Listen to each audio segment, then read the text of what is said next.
J'ai pris une flèche dans l'épaule. À peine j'ai eu le temps de prendre mon épée qu'une dizaine de gobelins étaient tout autour de ma monture. J'ai pas compris sur le coup, pas le temps de penser. Le plus proche de moi a eu sa tête séparée de son corps. Le second a eu mon épée dans l'abdomen. Il m'en restait 8 à tuer. Il y avait des archers dans le tas. J'entendis une flèche siffler à côté de mon oreille. Le temps de me retourner. Mon cheval prit peur, a mis plusieurs coups de sabot dans plusieurs de ces créatures. Il n'en restait plus qu'un. Certainement le chef. Il avait une tenue différente. Le temps que je m'approche de lui, il a juste eu le temps de me dire « On t'a vu tuer notre camarade dans un sang-froid, sans un mot. » Et voilà, le dernier a rejoint ses amis. Dans un dernier coup de lame, et sa tête roula sur le sol jusqu'à un arbre à côté de la route. Et voilà, une bonne chose de faite. Quelle vilaine créature. Je n'ai pas eu le temps de les apercevoir. Ils m'ont pris par surprise non loin du sentier menant à la ville. Le mystère du village maudit a été une réussite. Je n'arrive toujours pas à y croire qu'un peuple d'une si grande gentillesse et d'une grande beauté pouvait venir de cette espèce. Alors que normalement, ce sont des tueurs nés, des redoutables prédateurs. Mais non, eux ont décidé d'être pacifistes. Un choix pour le moins étrange, mais comme quoi, on ne sait jamais sur quoi on peut tomber. Les apparences sont parfois trompeuses. Mes promenades sont tellement plus faciles, beaucoup moins fatigantes depuis que j'ai eu en cadeau ce magnifique étalon nommé Celeris, qui signifie rapidité. Après ma découverte, j'ai continué ma route en direction d'une ville. Il fallait que je m'équipe convenablement ma monture. En chemin, j'ai croisé des personnes dans le besoin. Des marchands itinérants qui se trouvaient là. C'était 3 fois rien. Les aider à remettre une roue, récupérer le cheval en fuite suite à une attaque surprise de bandits pour convoiter leurs marchandises. Certains avaient besoin d'une escorte d'un point A à un point B. Bien sûr, je faisais payer mes services, ce qui permit de remplir ma bourse ici et là. Sur ma route, j'ai vu de très beaux paysages de champs de blé qui donnaient une magnifique étendue de jaune à l'horizon. Le chemin bordait une splendide forêt de chênes. Des habitants du village autour commençaient à couper du bois pour l'hiver. Bientôt, la fin de la saison de grosse chaleur laissait place à une saison de froid, d'humidité. Tout l'intérêt pour moi à trouver un armurier ou même un tanneur. Ça ne serait pas du luxe. À force de marcher, mes chaussures sont dans un sale état, l'usure vint se montrer. Je ne sais plus depuis combien de temps j'ai quitté mon maître riche de savoir. Le temps me semblait long. Seul à traverser les différents lieux que j'ai pu découvrir au fil des mois. Je ne sais pas si je pourrais avoir un compagnon d'armes. Je suis une vraie insociable. J'ai besoin de ma tranquillité. Quand les monstres ne me cherchent pas à me tuer, mes 2 autres mains ne seraient pas trop. Mon dernier combat était fatigant, long, épuisant. À 2, il aurait été plus rapide, mais la récompense aurait été divisée par 2 aussi. J'arrive enfin à la ville de Victré. Et quelle ville! Une étendue de maisons en tout genre, de commerçants à perte de vue. Des femmes, des hommes et même des enfants qui se baladaient dans un fond sonore de discussion. Une ville vivante, sentant la richesse, la culture. Je n'aurais pas trop de mal à trouver mon bonheur dans cette dernière. Je descendis donc de ma monture, le tenant avec sa longe. Je déambulai parmi les gens. J'ai croisé un tanneur, un charmant jeune homme, qui a su de suite, rien qu'en me voyant, ce que j'aurais besoin. Ce n'était pas bien difficile en même temps. Pour quelques pièces, j'ai pu me rhabiller avec un certain confort. Ça faisait du bien. Des nouvelles chaussures d'un sublime cuir, hyper résistant, ainsi qu'un nouveau manteau à capuche, en cas où que j'aurais froid. Je lui ai demandé s'il y avait un palefrenier. Et tout gentiment, il m'indiquait son commerce, qui se trouvait tout près de l'écurie. J'ai suivi ses indications avec une belle facilité. En effet, le palefrenier était là. Après une petite discussion et de négociation, il accepta de garder mon cheval pour lui procurer les soins nécessaires à son bien-être. Et regarder ainsi ce dont il aurait besoin, comme équipement, le protégeant au maximum, mais il ne fallait pas le ralentir, ni lui donner une charge supplémentaire. J'ai commencé à me diriger vers un crieur public qui se situait plus ou moins dans le centre-ville. Je l'entendis donc clairement commencer. Oyez, oyez, avis à la population, voici les nouvelles du jour. Il y a des bonnes affaires chez le tanneur en ce moment. Le froid arrivant bientôt, il est temps pour vous de vous préparer bien chaudement. Pensez également à venir vous restaurer et de bien boire dans la taverne de la Jument Pavoisée située derrière moi. Une autre affaire pour le moins étrange. Des personnes ayant besoin d'herbes médicinales dans le marais non loin sont portées disparues. Nous ignorons où celles-ci se trouvent à l'heure actuelle. Faites attention à vous. À tout le monde ici présent, je vous souhaite de passer une bonne journée. Voilà une annonce pour le moins intéressante. M'approchant du crieur public, je lui ai demandé où je pourrais avoir plus de détails pour les étranges disparitions.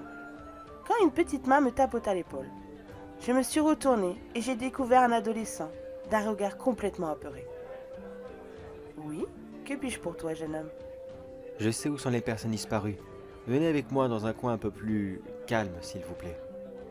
Sans me poser de questions, je l'ai donc suivi devant une charmante petite maison de rue. Il me fit signe d'y rentrer.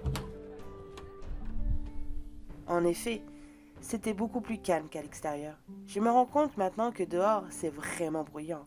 Ou c'est moi qui n'ai plus à habituer à autant de bruit. Je ne vais pas passer par 4 chemins. Je vous paierai, bien sûr. Ma mère a disparu depuis quelques jours en voulant chercher des herbes médicinales pour ma petite sœur dans les marais. Mais voilà, elle n'est pas rentrée, comme tous les autres. Savez-vous depuis combien de temps les gens disparaissent? On l'ignore tous. Je ne le savais pas moi-même avant d'entendre ce crieur public, que d'autres personnes avaient mystérieusement disparu. Aidez-moi, s'il vous plaît. Je vois que vous êtes très bien équipé. Vous devez être certainement un chasseur de monstres, non? Je me trompe? Non, tu as raison, jeune homme. Je suis bien et bien une chasseuse. Pas de gibier forestier, mais de créatures. Sais-tu ce que je peux y trouver dans les marais? Oui, chasseuse, excusez-moi, c'est que par ici on n'a pas vraiment l'habitude de voir... Enfin, passons, excusez. Non, je ne sais pas. Ma mère voulait que je reste là, à surveiller la fièvre de ma petite sœur. On sait bien que les marais ne sont pas prudents, mais certaines plantes ne se trouvent que là-bas. On n'avait pas le choix. Je vais aller voir ce que je peux trouver. Est-ce que je peux juste avoir quelque chose à manger pour la route, s'il te plaît? Oui, bien sûr, pas de problème, je vous prépare ça de suite. Il alla me chercher du pain dans l'armoire qui était dans la pièce à côté. J'avais donc une nouvelle mission. Décidément, je ne suis pas tranquille où je vais. Un marais, ça reste un endroit vaste, marécageux. Et merde, je venais de m'offrir des nouvelles chaussures. Fais chier. Il me tendit quelques provisions pour la route. Pourrais-tu me dire où se trouve le marais, je te prie? Il se situe à l'ouest, en direction de la guerre et des champs de bataille. Vous comprenez maintenant pourquoi je n'ose pas y aller par moi-même. J'en suis désolé. Ouais, je comprends. Merci pour la nourriture. J'y vais maintenant. Il n'est pas tard, je repasserai sûrement. J'ai quitté sa maison et je me suis dirigée donc vers l'ouest. Dans un marais, on pouvait tellement trouver différentes choses. Des bandits, une sorcière. Et non, ce n'est pas un cliché, on peut vraiment en trouver. Il y a tellement d'ingrédients pour leurs potions que oui, il est possible d'en croiser. Il y a aussi des hydres. Pas la fameuse hydre de Lerne. Non, celle-ci a déjà été vaincue par une congénère. Mais peut-être une de ses progénitures. Allons voir ça. La route fut bien calme, rien de bien particulier. Quelques loups, très faciles à tuer, des chevreuils que je pourrais chasser sur le chemin du retour, ça me fera mon dîner. J'approchais du marais, le décor avait radicalement changé. Il n'y avait plus de champs de blé ou autres cultures en prévention de l'hiver, mais plutôt une atmosphère sombre, des arbres quasiment morts, de l'eau vaseuse, remplie d'algues qui flottaient à la surface.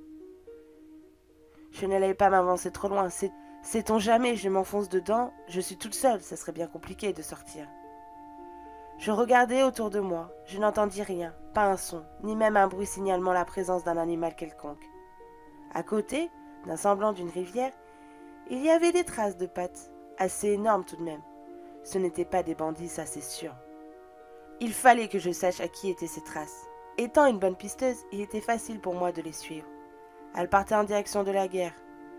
Je ne voulais pas affronter un bataillon armé maintenant. Je n'étais pas préparée à eux, ni même à une bête aussi. Soudain, pendant ma progression, une odeur de soufre, de sang me vint au nez.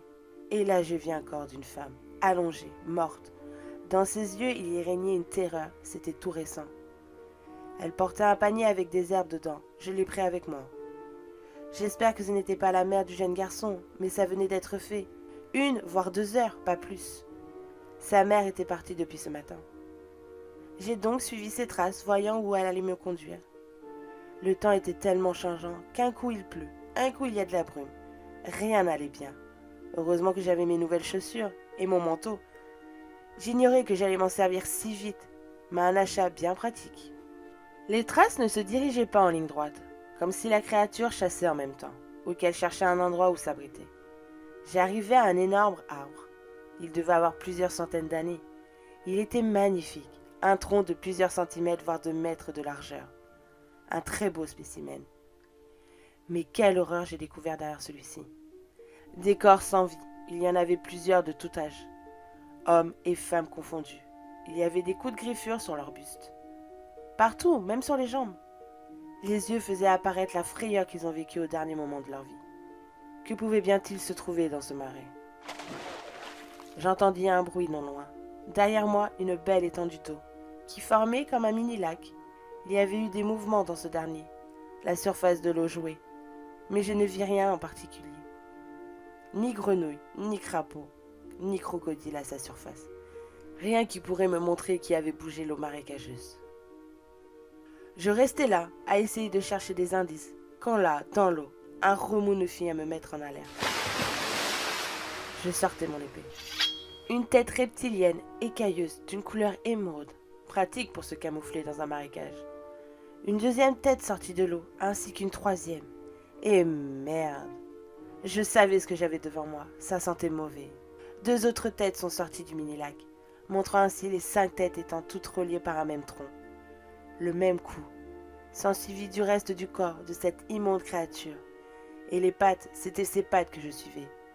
Je comprends pourquoi personne n'est revenu en ville. Personne ne devait s'attendre à trouver une hydre ici. Non, c'était impossible, et pourtant, elle était là, devant moi, me regardant avec ses 10 yeux grands ouverts. J'ai dû la déranger pendant sa sieste, car elle n'avait pas beaucoup de gestes rapides à mon égard. Je reculai prudemment sans faire de gestes brusques, le moindre bruit possible. Comment j'allais pouvoir la tuer? Elle était censée être immortelle. Si j'ai coupé une tête, une autre poussera. Si mes souvenirs sont bons, et ils le sont, je dois la brûler. Faut que cette hydre sorte de l'eau, car sans ça, je ne pourrais rien faire. L'une de ces têtes s'approcha de moi avec une grande rapidité. J'ai juste eu le temps de lui mettre un coup sur le nez, pour lui faire comprendre que je me battrais pour ma vie. Ça ne lui a pas plu que d'autres têtes vinrent à ma rencontre aussi rapidement que le premier. Je reculai directement à cette attaque. Voyant que je n'étais plus à sa portée, les jambes de l'hydre sortaient de l'eau, une par une. J'avais gardé avec moi un peu de venin de basilic. Ça ne les tuerait pas, mais ça pourrait les paralyser, le temps que je trouve un moyen de les cramer. Ça y est, elle me pourchasse. Il ne fallait pas que je l'emmène près de la ville, sinon les gens seraient perdus. Elle tenta à plusieurs reprises de me donner un coup de croc, mais j'arrivais bien à les esquiver, sans trop de problèmes. Le problème de ces créatures, c'est leur poids. Elles sont certes impressionnantes, mais d'une lenteur inimaginable. Seule leur tête était rapide, et encore si elles ne se cognaient pas contre un arbre. Et par chance, dans les marécages, j'avais de quoi faire. Ma dague attrapée, la fiole du venin du basilic en main, je pouvais tremper la pointe de cette dernière dans celle-ci. Je ne devais pas renverser une goutte, c'était rare d'en trouver. Un gentil alchimiste me l'avait prélevé de la dent que j'ai ramassée lors d'une quête précédente. Je ne sais pas comment, mais j'ai du venin, c'est le principal. Bon, maintenant que ça c'est fait, il me fallait un bon angle de tir. Il fallait que je vise la tête du milieu, comme ça, avec sa chute, elle entraînera les autres avec. Oui, je vais faire ça, ça me semble une bonne idée. Je la fais courir encore un peu en esquivant ses tentatives d'attaque. Je suis passé derrière un arbre. Et la première tête, celle du milieu, s'approcha de moi pour m'attaquer. Mais d'un coup vif et violent, je lui ai planté ma dague en plein dans son œil. Le venin allait vite réagir sans problème. J'avais bien frappé. Je devais toujours faire attention aux 4 autres têtes, qui elles n'étaient pas paralysées. Je faisais des esquives tout en courant entre les arbres. J'ai entendu un bruit sourd derrière moi. L'hydre était au sol, la tête centrale couchée, me faisant comprendre que la dague empoisonnée avait fait son travail. Je n'ai pas encore fini, je devais la tuer, sinon elle recommencerait. C'était une certitude. Je repensais au sac que j'avais récupéré plus tôt. Les ingrédients devaient être secs, idéal pour les enflammer. Prenant le sac de médicinal, je vérifiai, et en effet, les récipients étaient secs. Ce serait parfait. En fouillant encore un peu, je constatai que j'avais de quoi allumer. Cette personne a dû penser à tout, ce qui est très bien, dommage qu'elle n'ait pas survécu. Il fallait que je me dépêche, je ne sais pas combien de temps l'hydre serait encore paralysée. J'ai pris les herbes et de quoi l'allumer, et quelques gouttes de venin. Et voilà, une magnifique flamme, approchant tout doucement de la tête. De plus près, elle était vraiment très belle. Dommage que ces créatures ont la mort. Je récupère ma dague, et en sortant de l'œil, je vis que du liquide en sortit. Soit des larmes, soit le venin. Je tenterai plus pour le venin. Je mis mes brindilles enflammées juste à ce niveau-là, et...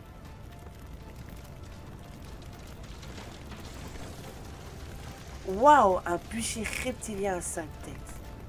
Étant donné que le venin avait passé dans le sang, l'hydre ne mit pas longtemps à prendre feu. Un magnifique spectacle. Des bruits de branches écrasées se firent entendre derrière moi. D'un bond, je me retourne, et là, une jeune fille. Mais qui était-elle? Personne n'avait mentionné dans l'avis de recherche des jeunes adultes. Vous m'avez sauvé, 1000 merci. D'autres personnes sortaient de leur cachette. Ils étaient 5 personnes. Tous avaient un sac à la main.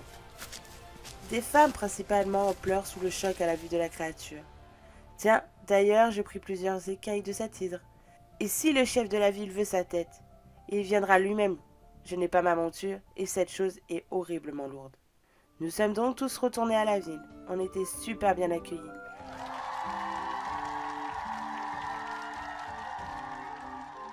Les gens voulaient nous toucher en guise de remerciement, mais je détestais ça. Des élans tactiles, quelle horreur. Le jeune homme est venu à ma rencontre, me demandant pour sa maman, quand il entendit derrière moi une voix familière. « Je suis là, mon fils. Tout va bien grâce à la dame. » Content de se retrouver après une belle frayeur, il repartit joyeusement. Il n'avait pas oublié de me payer, bien sûr. De mon côté, j'avais récupéré mon cheval.